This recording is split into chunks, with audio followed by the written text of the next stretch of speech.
Hello, I'm your host, Tamara L.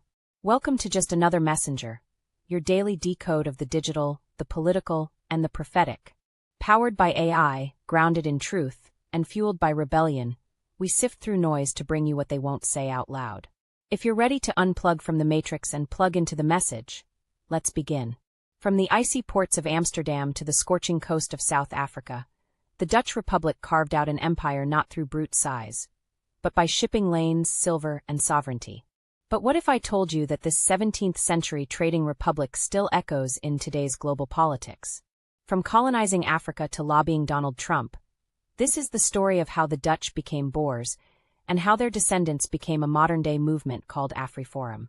The Dutch Republic, formerly the Republic of the Seven United Netherlands, was born in 1581 out of rebellion against Spanish rule.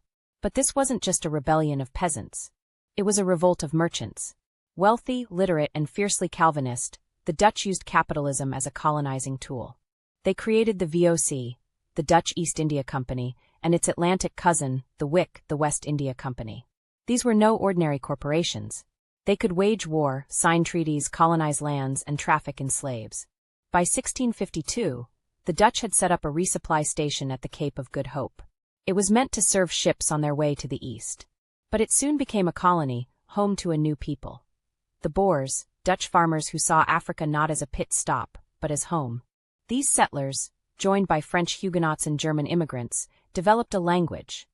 Afrikaans, a Creole of Dutch shaped by slaves, the indigenous Khoikhoi, and the Malay world. But the Boers weren't content under British rule. After clashing with British imperialists, they trekked inland and formed their own republics. And in the 20th century they took control of South Africa, ushering in apartheid. After apartheid fell in 1994, many Afrikaners feared erasure. Their language, institutions, and political power were no longer dominant. That's when AfriForum emerged. Founded in 2006, AfriForum brands itself as a civil rights organization for Afrikaans-speaking minorities. It campaigns for language rights, land ownership, and cultural preservation. But critics say it's a thinly veiled vehicle for white nationalist nostalgia.